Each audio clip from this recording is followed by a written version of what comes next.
introduce ourselves to you and then have you introduce yourself to us. Sure thing. Since it's been some time, if ever, since you've been in here. So David Durfee, from Shaftesbury in Bennington County.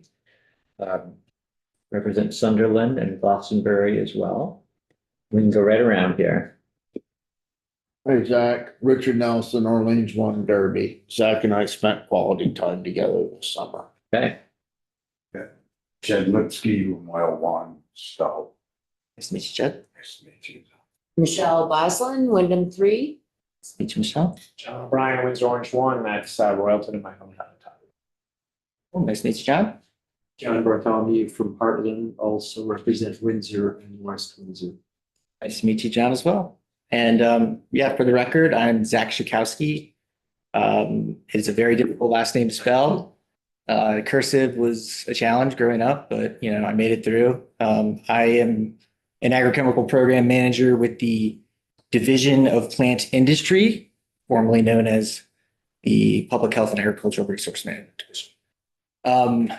And as one of my job duties, I oversee the Agricultural Residual Management Program, which you have asked for me to come and speak on the report today.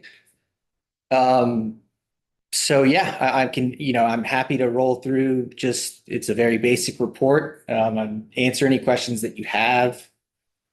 And maybe, how would you like to start? yeah, I was gonna say, for those of us who weren't here, right, back in 2021 in this committee, and some of us actually were, to the extent that, and I don't know what your experience or tenure is in your role. Right. That might be helpful if you can give us, where did this come from? Why are we asking for you to give us this report? Absolutely. So I'll do the best I can. There may be some gaps in my knowledge. I came on officially with the agency, or I guess a little backstory on myself. I began as an intern working with the pesticide enforcement program in 2021. And this Act 41, was promulgated in 2021. I officially came on as a full-time employee with the agency in the fall of 2023. So that was a couple of years after Act 41. That said, I cannot speak to you directly about the background on how this act came about. But what I can tell you is that it was passed in 2021. And what it did was it changed the definition of farming in Title 10, specifically Section 6001, subsection 22, to add an additional definition of what constitutes farming. So it added 600122. I believe it's G, and that is farming is defined as the importation of less than 2,000 cubic yards of food residuals or food processing residuals for the production of compost on a farm, provided that the compost is either A, principally produced or principally used on the farm, or B, the compost the farm is a small farm that produces poultry. This is what? It's a small farm that produces poultry. Okay. So a small chicken farm, essentially, Yeah. 100 chickens. So you have two avenues to fall under this classification of on-farm composting.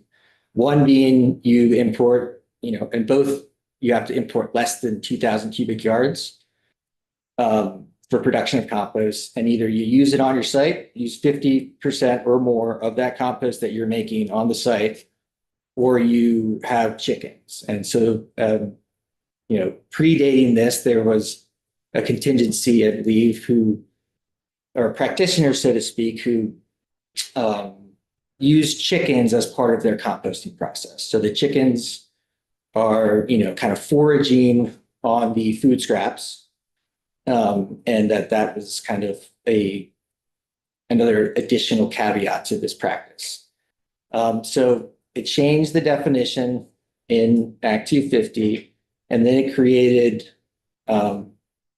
a chapter within section or chapter 218 within Title VI, and that is the agricultural residual management chapter under Title VI. And what that does is it's a very short chapter. It's just definitions. There's a section on rulemaking and purpose. And then also within this Act 41, please stop me if I'm confusing you, and maybe I should have thought more about the background of this. You're doing fine. Visual representations. Good. Is that, so Act 41, included a provision that we, the agency, include a report annually that we provide to the ag committees at the legislatures. And so those are the reports that you've been receiving. Predating me, the first report I think that was submitted was done by Stephanie Smith. Stephanie Smith was my former supervisor. Dave, do you want to introduce yourself? Dave is now my current supervisor. Yes, I think hi, he's everyone in the for the committee. record. Dave Huber, Deputy Director of the Division of Plant Industry. Thanks for having us come in. Just one thing to add to what Zach was saying on the background. Some of you might remember the phraseology was chickens and compost. And so this was known a couple years ago as the chickens and compost bill. And I think the heart of the matter was a way for folks to have on-farm composting where a small-scale farm will be able to accept compost and residuals from those in their neighborhood, and for that not to turn into a farm becoming a dump or a salvage yard, which previously this would have been regulated by Agency of Natural Resources under the solid waste rules. And this was looking to either find a way forward without those rules, or alternatively, if those rules still work for on-farm composting, to keep everything status quo with those solid waste rules. Just a little bit more background. Yeah. The Title 10 references, and I think you said this, Zach, so it creates an Act 250 exemption. So Yes. that a farm or somebody doing this would not need a permit Correct. because it's farming. Correct. I'm not an Act 250 expert. There are additional caveats to the compost situation in there, but that is the general idea. Yes, if you're farming, you are generally exempt from various provisions of Act 250. So we passed this legislation and then we said, please give us a report annually. This is then the report. So maybe. Correct. Yeah. So, it's a short report. You asked, the legislators at the time asked for 4 things to be included. It's an accounting of the farms or people that fall under this category of farming or this classification of farming, and an approximation of the amount of food residuals or food processing residuals that are bringing onto the farm, an update on rulemaking, and then anything else that the agency wants to share. And then the third thing was any complaints that the agency received regarding people that are, performing this specific type of farming. So just to give like an overview of how this program kind of works is when I came on, as Dave said, there were a number of facilities, so to speak. At least that's how the Department of Environmental Conservation classifies these, their entities that fall under their solid waste management rules. They had a number of farms that were, they regulated. So the law changed, Act 41 was passed. And in that transition time, we, the Agency of Agriculture, worked with DEC to kind of identify the people that were practicing farming as it now was considered under this new definition. I went out after discussing with DEC, receiving a list from them, went investigated these sites, farms, to make sure that they were they fall within the parameters of the law. We identified from the list that they provided us, I think it was 8 facilities or farms. There were 8 farms that were either, they were all importing less than 2,000 cubic yards, and then they were either principally using it on site or they were small chicken farms. And then, essentially we issued them letters of, the agency will on request issue letters of determination from people that ask, that essentially say, you are a farm, you are, meeting these definitions of farming, subject to the RAPs. These letters are a little different than our standard ones and our standard practice, which is usually an individual who wants assurances, or rather, we kind of didn't wait for them to ask for us to issue these things. We went ahead and issued them after doing site visits and investigations. Those sites are listed there, in addition to several other sites. So that includes the amount of food scraps imported annually going back to 2022. All those 8 sites that I mentioned that were on DC's list are on that list. The additional sites that weren't on that list are essentially sites that I have come to know of either, through not necessarily complaints, but just, somebody says that this farm is bringing in food scraps, and they get included on the list because that's what the Act's request is, that the agency report on farms that are, fall under this definition and are producing compost. So that's what that list is. The agency, including myself, will go investigate complaints if we receive them.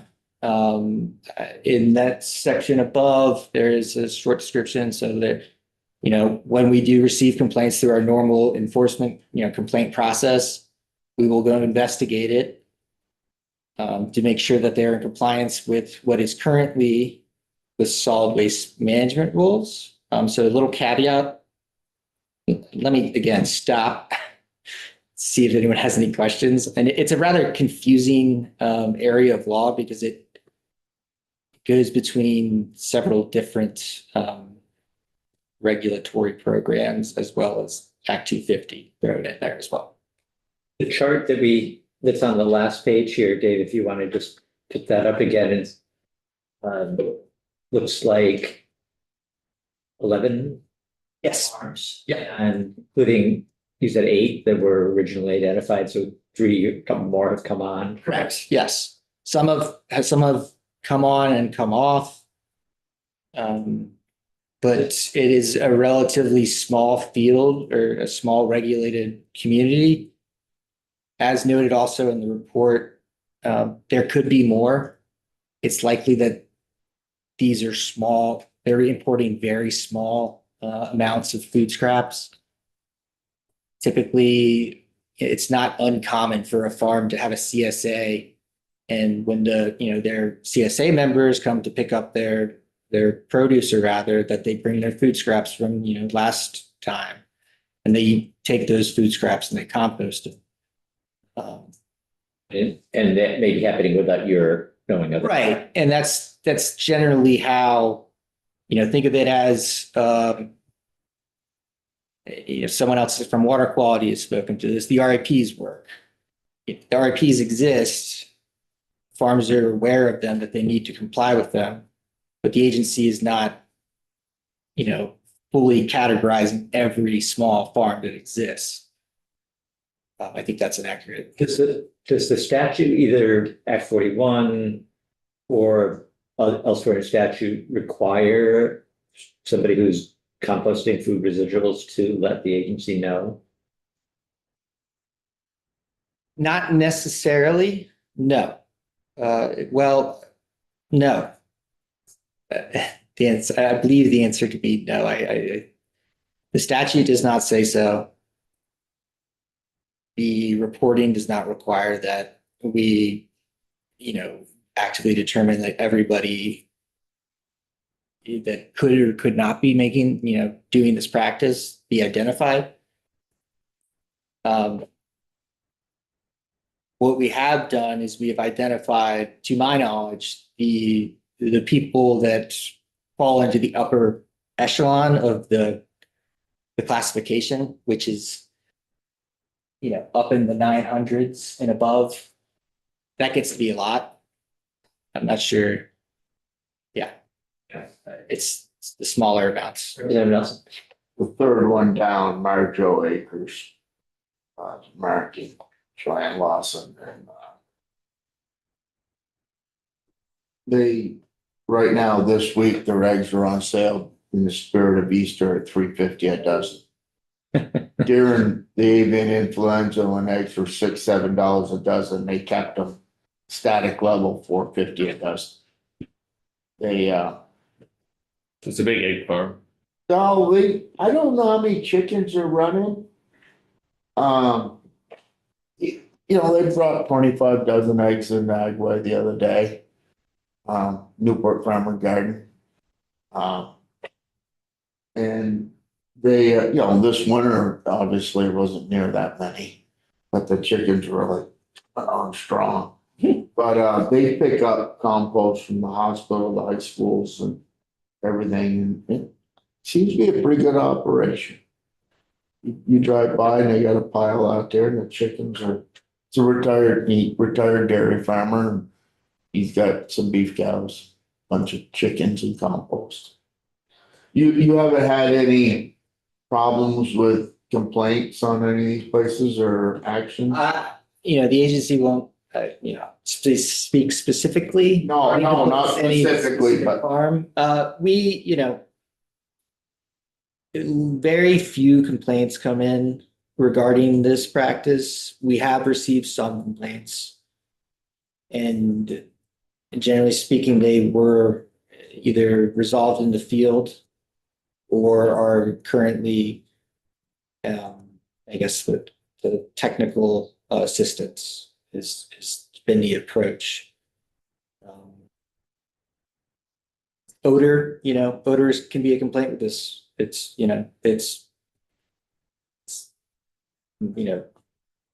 degrading food material. But it's not any different than various other farming odors that come off of a traditional farm. and this doesn't cover food waste that would go to non-composting facilities, like if someone was collecting residuals to feed swine or something, and so there's no control on how they store that, how they handle it. I don't want to venture into something that I don't fully understand, but other programs that the agency administers regarding food safety. There is a big, I'm sure Representative over here is probably aware of that, is regards swine and meat products. We have educational materials regarding that. But I'm not the expert necessarily on that. Part of the way the law was written, and this kind of touches on that, is that, again, a farm can import food residuals and food processing residuals. Food processing residuals exclude waste from slaughter facilities and so no slaughterhouse waste. And that's largely the concern regarding prion diseases. And again, I'm speaking a little bit out of my breath here. I'm not an animal health specialist, but I believe that was the concern and why that was included or excluded under the law. But if the meat were produced from the farm, then you could compost it, if that makes sense. It's similar to how the RAPs are done. That leads to another question of composting and, the struggles that our, slaughterhouse industry is having with, rendering and, some of that could be, dairy farms render on site whole animals, if you're aware. It would be not, with the mink farms going away, rendering used to be, they would get paid for it, and now it's at a terrific expense.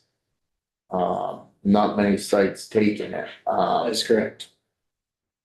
I think this is something that this body with the agency and A&R need to look into, is how can we help this industry out responsibly? Yeah, and myself, as well as my colleagues at the Water Quality Division are in communication with solid waste, looking, again, what is in statute is in statute. We can't change that, but we are aware of the issue regarding the disposal of slaughterhouse waste leaving fall. And we are trying to, at least brainstorm solutions. Representative Nelson, if I may chime in, your question about the animal feed for the swine, it's a little bit of a nuanced answer here. I think Zach was definitely on point about the offal and the conversations that are occurring as far as processing and composting meat residuals. But the heart of the matter here is really these are dirt farmers, and these are folks who are accepting food waste from the local community so that it stays out of a landfill. And the point here is to get a clean product back and provide, as Zach said, potentially members of a CSA with clean dirt, things that could historically go into a landfill. We're trying to keep out and make it a reusable agricultural product. And the chickens help degrade that. Composting rules apply as far as best management practices and the turning of the compost piles. And the REPs play a huge role here because these have to be managed in a manner that is compatible with the RAPs, meaning discharges and making sure that these importations to farms are not going into waterways and are being managed responsibly.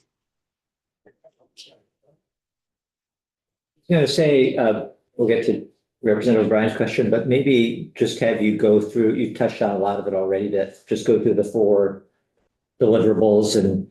Yeah, sure. But before you do that, John, did you want to? I was just gonna say, if we want to take a deeper dive into this, we should have Mike O'Grady in for half an hour, because when he first arrived here in the early 2000s, there was the so-called compost wars, which was the battle between, I think, Agency of Natural Resources and Ag. Because solid waste, right, would fall under A&R. Right. And when you add an agricultural element to it, like making compost, or we're gonna add, it's essentially food for chickens. Yeah. Who eat it, make eggs, but they're also adding chicken manure to it, so it's a better compost, so you get a better product that way. Yeah. And that seemed like an agricultural thing, so I know there was a huge battle then, and this report you referenced earlier of Act 41 was a compromise. Yes. It's been a bunch of compromises, I think, over the years. Yeah. It's really interesting that it's just Well, a diagram with yeah, so compost in the middle. there's one of these is about rulemaking, so it'll be interesting to hear that. But why don't we go through them one by one, or one in order? Yep, absolutely. So Dave, you want to scroll up to the top? Inventory of operators of farms that are producing compost under 10 VSA section 600122H. So that's the list that was referenced earlier. That's the list that I maintain and that I report on every year. Happy to go through that again. Happy to also jump to the second one. No, I think that's good. Yeah, We covered that. We've covered that. So status report on rulemaking required under 6 VSA, section 5133. So that section's within chapter 218 under Title 6. And that requires the agency conduct rulemaking for this specific practice. And it lays it out specifically in there. In that section, the secretary shall regulate this, people importing food residuals onto a farm, and then we will adopt by rule requirements for management practices for this composting, including 1, 2, 3, 4, 5 enumerated items. So as stated here, and it's been the same stated in the previous reports, the agency intends to have, I guess, moving back a second, the agency was given the choice to promulgate rules underneath the RAPs or as standalone rules. When I came on, we discussed which avenue we would go with. And after consulting with counsel, we had determined that the best course of action would be to promulgate these rules underneath the RAPs. And as stated, for those reasons, it's the protections from municipal zoning that you're afforded under Title 24. And that was the idea, is that if these rules weren't under the RAPs, you could potentially miss out on having those protections. And then the additional caveat that I added for this year is that, we were again kind of thrown off by the Supreme Court case recently, and that we wanted to see how things would go this year in the legislative session to, decide on whether or not we're going to continue to push for these to be under the RAPs, or whether we're going to go ahead and promulgate rules as standalone. And I'm happy to do my best to answer questions on this. I'm not an expert on the municipal regulation and zoning thing. I know somewhat, but yeah. We are a committee of experts as it happens, so we won't look to you. And Steve Collier, our general counsel, said he would be, if you do want to talk further, you could, to reach out. Yeah, and I think maybe when Steve's in next time, we might ask him if he wants to speak to this at his, when he's available. I know it came up, somebody maybe on Small Farm Action Day, it's come up at some point, somebody saying, what's going on with the making? Mm-hmm. And I think we don't know enough about the back, and now we know more, but what did the legislation say that the rules should do? Why do we need rulemaking? Right, and that's, so a part of this, for clarity, is that Act 41 also stipulates, and they did a good job about, filling the gaps in the meantime. So when, until such time as the agency promulgates its own rules, the agency is implementing the solid waste management rules. The solid waste management rules are very comprehensive regarding the proper methods of composting. And that's what is currently in place. It's not as though there are no. Absolutely not. No. Applying. Nope. The legislatures at the time had the foresight to make sure that there wasn't going to be, this kind of vacuum, until such time that the agency would promulgate rules. And that's, so there is existing regulatory structure. And in every determination letter that we have sent to mostly these larger, farms that are doing this practice, they're aware of the application of the solid waste management rules, which cover, time, temp, all the essential components of what a composting operation should be in compliance with. All right. Then the third The third, you've covered, I think, yep, one complaint. But a complaint is not the same thing as a violation. correct. No violations were found. When essentially it's the odor thing, as I mentioned earlier. There can be there can be problems with odor, and the facility, the farm has a management plan. Every time we've been out there, it's in compliance with applicable setbacks, and it's a matter of managing like any other odor issue with a farm and a neighbor. Right, Mr. Chair, just to jump in real Yeah. quick. go ahead, Uh, Dave. when we have gone out because of the questions or concerns or this complaint, Zach goes out, I've gone out, and then we'll also take out one of our agricultural resource management specialists. Those are the folks who go out for pesticide inspections and investigations, feed and fertilizer, apiary, ginseng, any of our inspections or investigations. So we do treat this as serious when we get a complaint about composting, as we do any of the other jurisdictionally sensitive areas that the agency manages. And also, just to clarify one other thing here, in the absence of more rules and regulations promulgated by the Agency of Agriculture, should the solid waste management rules work in the meantime, it seems like a good thing to keep it going with the solid waste management rules. We haven't found from our conversations or meetings with any of our regulated counterparts here that the solid waste management rules don't work as of right now for their operations. While other rules might be requested or contemplated under the statute, the agency has not found that the solid waste management rules are untoward or don't work for the regulated community at this point. Any other questions or anything else that either of you wanted to add? No, I guess nothing to add for number 4. You can look back in my previous reports. There is an element of risk involved in accepting some of this material. That's really the only other thing of note.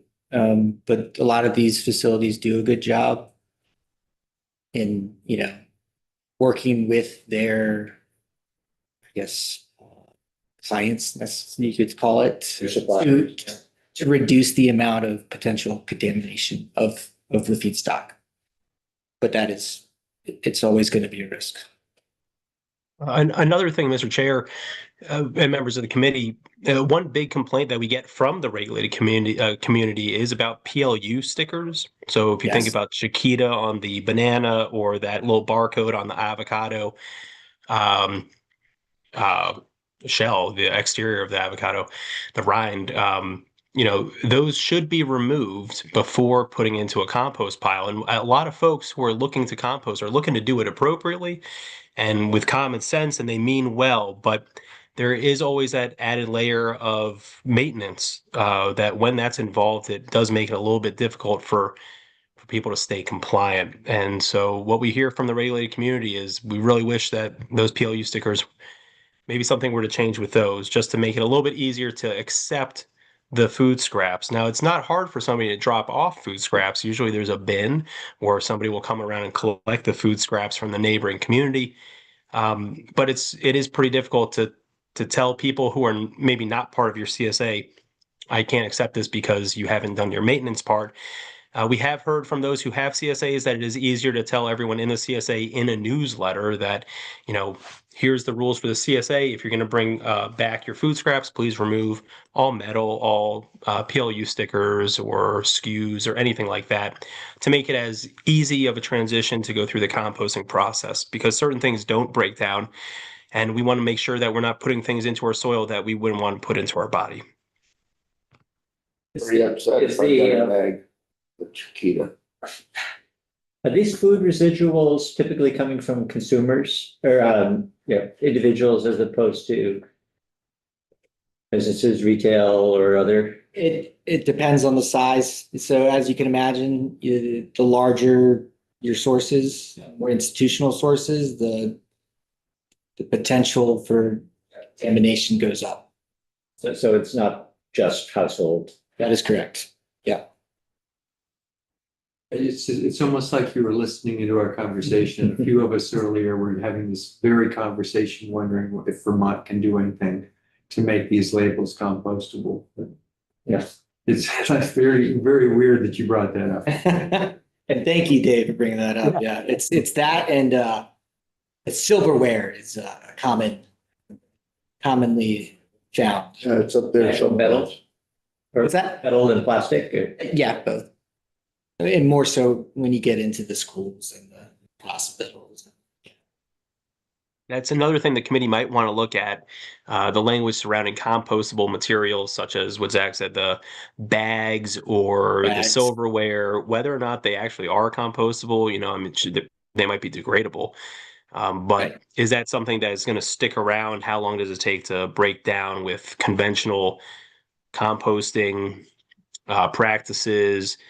And if that's something that the farming community is worried about, or they feel like sometimes they feel like they are a little bit of a dump because they do accept this material and then they're stuck with it. So just something for the committee to think about. And I have reached out to,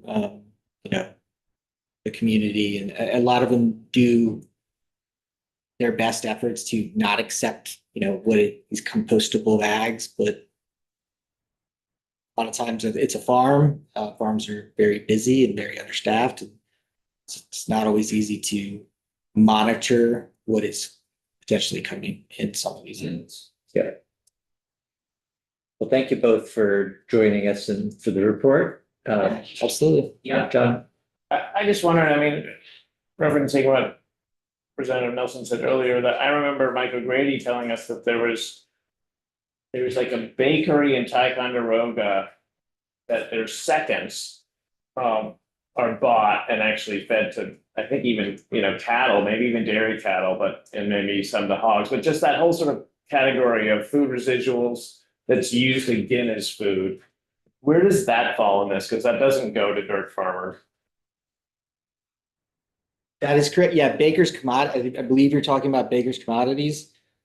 That was, I'm speaking a little out of my depth here. That my understanding is that was traditionally a large, where a lot of the fall and slaughter waste would go. I don't know exactly what they would turn that into. It, and I don't want to speak incorrectly. I just know that was the traditional route. I do know that they raised prices. I believe that is to be correct. And that avenue is not necessarily available as it used to be. So, but that you're correct, that type of waste wouldn't come underneath this program as the law is written. Because it's not even for a Correct. Yeah. So the law allows for importation of food processing residuals and food residuals. The definition of food processing residuals specifically excludes waste from poultry or livestock slaughtering facilities, which that would be classified as. There's another 4-chamber fermentation process. You talked earlier about how, like, the residue from breweries, for example, right? Used Breweries, biodigesters, but is it ever used for feed? well, yes, wet brew goes to feed cows, could feed swine. Right. There's bakery byproduct, Yeah. and then I've heard of them getting byproduct from like Cabot. Right. And I'm not talking whey, I'm talking cheese byproduct. And fed to swine. So that would fall under wraps still potentially, if it's not. So they're